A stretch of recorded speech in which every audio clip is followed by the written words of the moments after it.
Bound Bookworm. I am Tiffany. I'm so glad you all found me today. My channel is all about cozy mysteries and romance books, and today I found this really fun book tag that I want to do.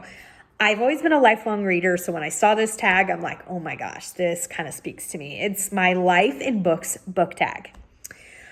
I do not know who created this book tag. So if you know, or if you are the creator, please let me know in the comments below so I can add you to the description and we can find your blog or your channel, because I don't know if you have more tags out there, but this one was awesome and I really enjoyed doing it, and I want to find more of your stuff and I want other people to find more of your stuff. So again, let me know.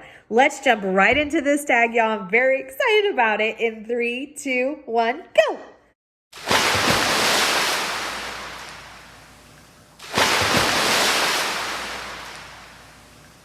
So the first question says, find a book with each of your initials.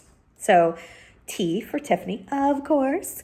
The book I picked was Too Many Crooks Spoil the Broth. It's right here. This is by Tamar Myers. It is the first book in the Pennsylvania Dutch mystery series. It says, in the first book of a wickedly funny new mystery series by Tamar Myers, she has created a memorable cast of eccentric characters and spiked her plot with a tasty selection of authentic Pennsylvania Dutch recipes. Magdalena Yoder, practical Mennonite proprietor of the determinedly quaint Penn Dutch Inn, has succeeded in converting her tranquil family farm into a thriving inn catering to sophisticated urbanites. With rooms in constant demand, Magdalena is usually able to select a compatible group of guests from her permanent waiting list. But a touchy situation develops when an arrogant congressman, his elegant wife, and an eager aide arrive for the start of deer hunting season. And a second contingent of customers turns out to be a curious assortment of animal rights activists. Then, one strangely reclusive visitor is found dead, apparently as a result of a fall down Magdalena's quaint staircase. Worried about lawsuits, infuriated by her wayward sister, attracted to one rough-edged reformed hunter, Magdalena does her best to mediate the conflicts between the finicky vegetarian diners and a stubborn Amish cook, and to puzzle out the complex personal connections among her divergent group of visitors. I have read this whole series, except there's a brand new one that came out. There was a big gap.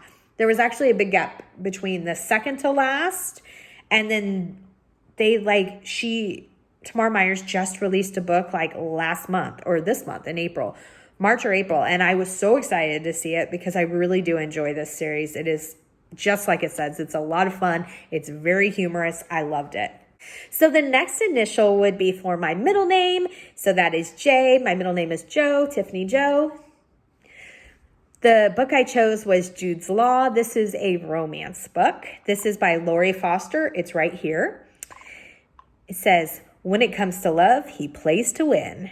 There's only so much frustration a guy can handle before he gets a little nutty.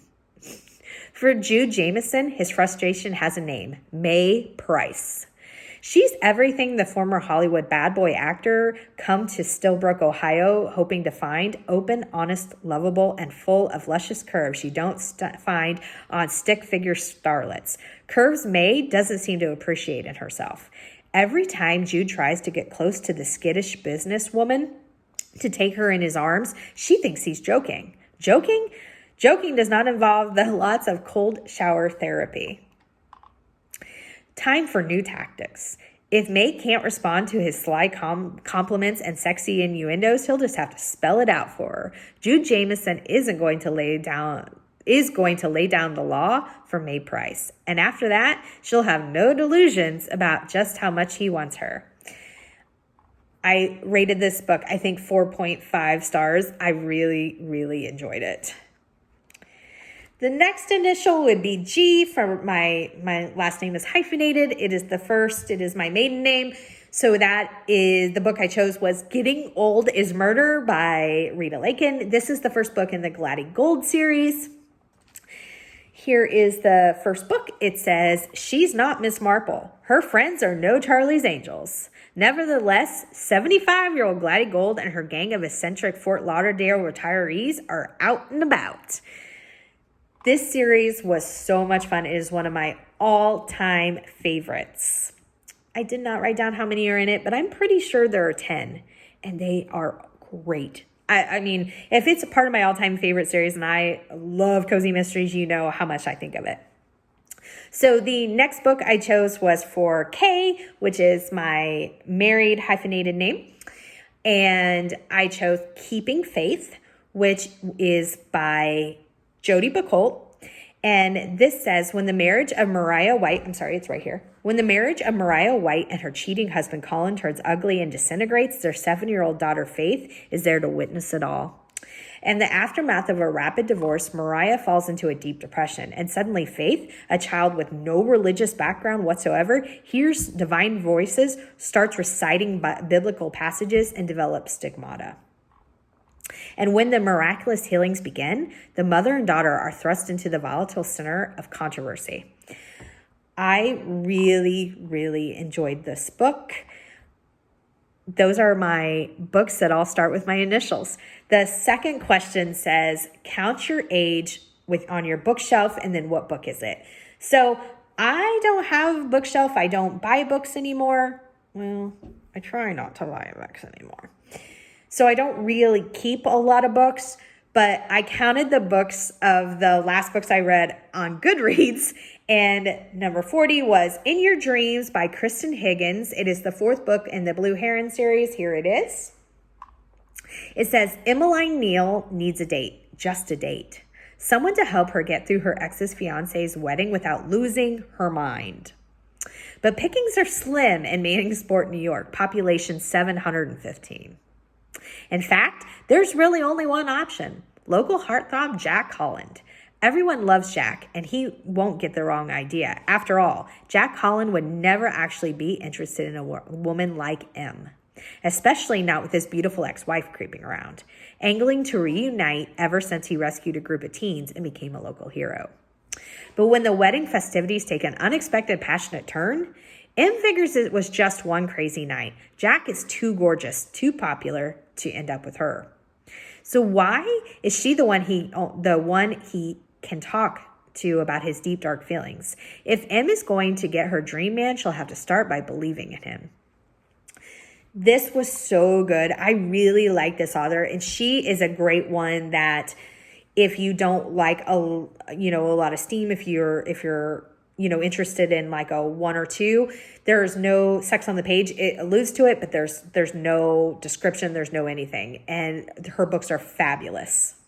Number 3, the question says, pick a book set in your city or country. So I picked this one I haven't read, but I couldn't not pick it because this is the Dixie Hemingway mystery series. The first book is called Curiosity Killed the Cat Sitter. It's right here. So this series takes place in Sarasota, which is like 15 minutes from me in Florida. So I was really excited about it. This is by Blaise Clement. It says, until 3 years ago, Dixie Hemingway was a deputy with the Sarasota County Sheriff's Department in Southwest Florida. Then came a tragic accident. Now, Dixie's a pet sitter on Siesta Key, a lush, exotic barrier island where the people tend to be rich, suntanned, and tolerant of one another's quirks. As Dixie tries to get her life back in order, pet sitting is the perfect job. She goes into people's homes while they're gone and takes care of their pets. She likes animals. They like her, and she doesn't have to deal with people very much. She especially does not have to be afraid that she'll run into a situation that will cause her to lose her hard-won composure. But when Dixie finds a man bizarrely drowned in a cat's water bowl, she is drawn into a tangled web of danger and secrets. I read this for the Animal Spotlight, and it sounds so good, and I'm really, really interested in checking that one out. So question number 4 says, pick a book that represents a destination you'd love to travel to. Oh my gosh, I would so love to travel to Alaska. So I picked the second book in this series because I've read the first one and it was fabulous. This is the Alaskan Diner Mystery Series by Elizabeth Logan. The book is called Fishing for Trouble. It's right here. It says, something fishy is going on at a local seafood processing plant, and Charlie Cook is on the hook to solve the case in this new Alaskan diner mystery.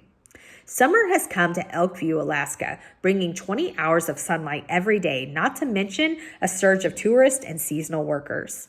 Chef Charlie Cook is eager for a busy yet relaxing season. But when a young man working a summer job at the local fish processing plant dies moments after walking into the Bear Claw Diner, she's quickly swept into the investigation. Soon, through her best friend Annie, Charlie learns that another student worker at the J&M processing plant has disappeared, leaving more questions and fewer answers. The near endless daylight gives plenty of time to search for clues, but Charlie will have to work with Annie and local reporter Chris to net the killer before anyone else gets hurt. I love the setting of Alaska because it's one of the places that I would absolutely love to visit. So the next question says, pick a book that has your favorite color on it. So I picked a book that has my favorite color on the cover and in the title, which is Peaches and Scream. It is the first book in the Georgia Peach mystery series by Susan Furlong. Here is the cover. I know there's not much peach on it, but there's a little bit, and peach is right in the title. So this one says, in the first Georgia Peach mystery, when murder threatens her family's orchard, Nala Harper is ready to pick out the killer and preserve the farm's reputation. To help run the family peach farm during her parents' absence, Nola Harper returns to her childhood home of Kays Mills, Georgia, and soon discovers that things back at the farm aren't exactly peachy. A poor harvest and rising costs are threatening to ruin the Harper's livelihood, and small-town gossip is spreading like wildfire, thanks to Nola's juicy reputation as a wild teenager way back when. But Nala really finds herself in the pits when she stumbles upon a local businessman murdered among the peach trees. With suspicions and family tensions heating up faster than a cobbler in the oven, this sweet Georgia peach will have to prune through a list of murder suspects. Oh my gosh, yeah. There are 3 books in that series. I've read all 3 of them. They were great. So I've talked about how I didn't know this about myself, but I really love farm cozy mysteries, particularly like fruit orchards. So there you go. This was such a good series. I wish there were more in it, and I love all the play on words. So the next question is for me, it was a way back when. It said, which books do you have the fondest memories of? I picked the Berenstain Bears. It's the first books that I remember loving, that my parents read to me, my grandparents, whoever the case was. I really, really love that series. It brings back a lot of good memories. The next question is said, which book did you have the most difficulty reading? I could not come up with an answer for that because if I'm having difficulty reading a book, I'm DNFing it. I didn't used to be like that, but life's too short, too many books. So there's not a lot of books that I find difficult to read, even in subject matter, because I mostly read cozy mysteries and romance. And although, some of them can have more serious lines of subject, they're meant to be more light and fluffy reads. So there you go. I don't really have an answer. And the next one I don't really have an answer for either, because it says, which book in your TBR pile will give you the biggest accomplishment when you finish? All of them. My TBR is so out of control that anytime I finish a book, particularly if I finish a series, I feel very, very proud of myself. All right, guys, that was the last question. I told you there were only 8. It was very short, sweet, but I had to do it. It was such a fun tag. Again, if you know the creator, if you are the creator, let me know so I can add you and find more of your tags. And until next time, may all your future reads be 5 stars. Bye, everyone.